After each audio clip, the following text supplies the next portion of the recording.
Welcome to the fourth video installment of the Student Pilot Cast. We're going to do something a little bit different today, and we're going to go back in time a bit, back before I even started my primary flight training. A couple of years ago, my wife and I took an amazing vacation to Maui, Hawaii. One of the highlights of that trip was that each of us got to fly with Armin from hang gliding Maui. From the tiny little Hana airport that's nestled up against the coast on one side and hugged on the other side by a rainforest with the backdrop of Mount Haleakala, the volcano that towers over us at about 10,000 feet, Armin, who's a flight instructor, takes me on a powered hang glider adventure that I'll never forget. I want to share that with you today. All right, no more dilly-dallying. Let's get on with the video. Enjoy. What does it take to be an angel? Where does the sun go when it sleeps? Hey, Chris Bill. I know you guys are from Arizona. You know why you putting that suit on? It's about 85, 90 degrees in my hangar. You like, Gotta feel at home. you gotta feel at home. What are you up to, Bill? About 110 degrees right now. You're about 110 degrees. Well, I gotta take you guys on a powered hang glider. This is actually called a trike or microlight. This is powered by an 81 horsepower Rotax engine.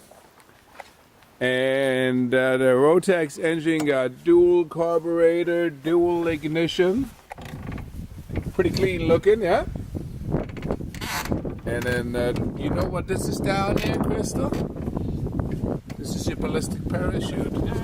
That shoots out in 1.5 seconds. Did you know you have a ballistic parachute? Yeah, I knew there was a parachute. And we'll be taking off from the Hana airport in beautiful Maui, Hawaii. We got a 3,650-foot runway. And I think my bird wants to start flying already. Are you guys ready? Yep. Yeah. Let's do it.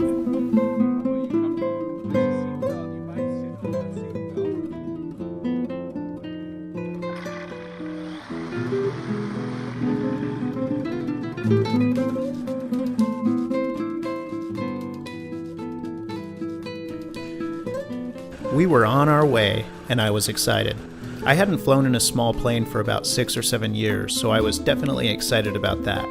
But to be in a powered hang glider in this setting was absolutely spectacular. I drive a little Mini Cooper-esque convertible, and this felt a lot like driving that with the top down, except we were flying. As we lifted off, my breath was taken away with the scenery that was coming into view from my ever loftier position.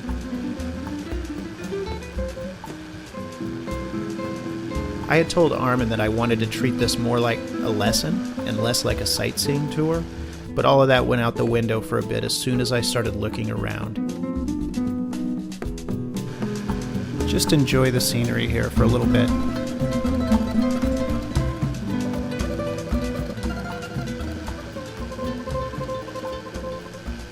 Armin took care of rotation, but quickly handed the controls over to me once I caught my breath again.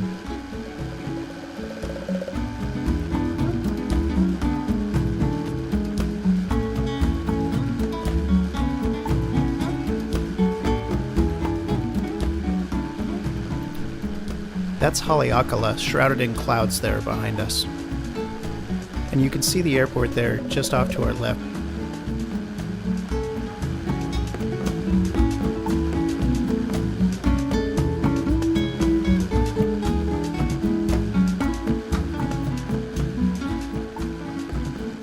As we started to leave the airport area, Armin started giving me some more instruction on flying the trike. I had a small amount of experience at that point in Cessnas and the like, but I had never flown a trike or any other type of weight shift aircraft for that matter, so this was new to me. I quickly figured out that everything seemed backwards. To raise the nose, you push forward on the control bar, and conversely, you pull back to drop it. A turn was initiated by pulling the control bar in the opposite direction from the turn. This all makes sense, of course, because by pushing the bar one way, you're shifting your weight the other way. And that's what changes the attitude of the craft. It takes a little getting used to, but it was definitely a blast.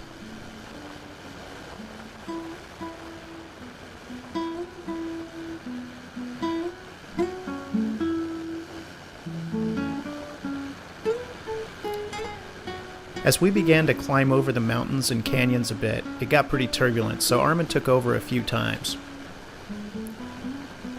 We continued to climb toward Mount Haleakala and take in the stunning beauty of Maui.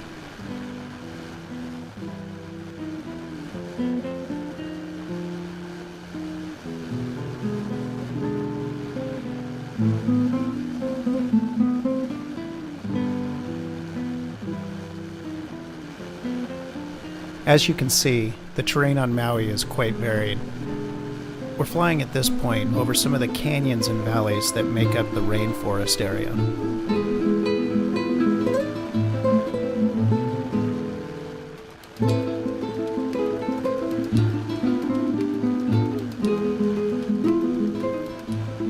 As we climbed back toward the coast, the turbulence lessened, and I started flying again. We were sort of circling our way up higher and higher.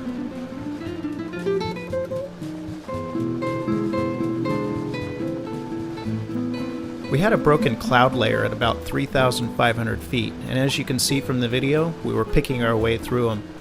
If I remember correctly, we got up to about 4,500 before starting to descend. Keep in mind that's less than halfway to the summit of Haleakala. In any case, we were really getting up there.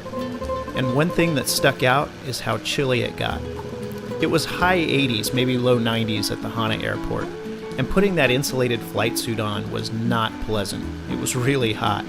Up here, though, that suit was absolutely necessary. My hands actually got quite cold since they were bare and they were somewhat in the airstream. There was a pair of gloves there that I could have put on, but I knew we'd be headed down soon, so I didn't bother. So we reached our apex, and Armin did something none of my other instructors had ever done, or has ever done since. He cut the engine. Since we were in a hang glider, a heavy one, yes, but a hang glider nonetheless, it just made sense to dead stick it all the way back in, so that's exactly what we did. You can see here that the prop has stopped turning, so the rest of the flight was pure, unadulterated glide. It was fantastic. The only sound was the wind. And as the houses and trees got bigger, I felt like I was exactly where I needed to be.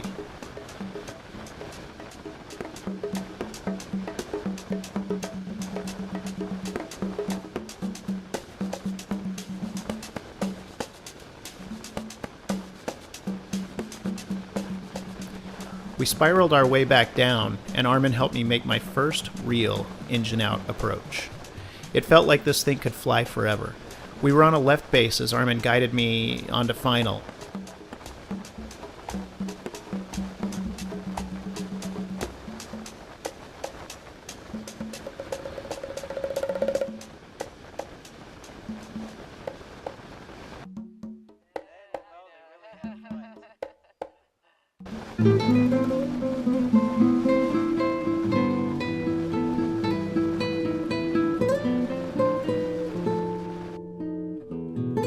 About 50 feet above the runway or so, he took over again and gently brought us down to a great landing and a dead stick rollout right into the grass near his hangar. Wow.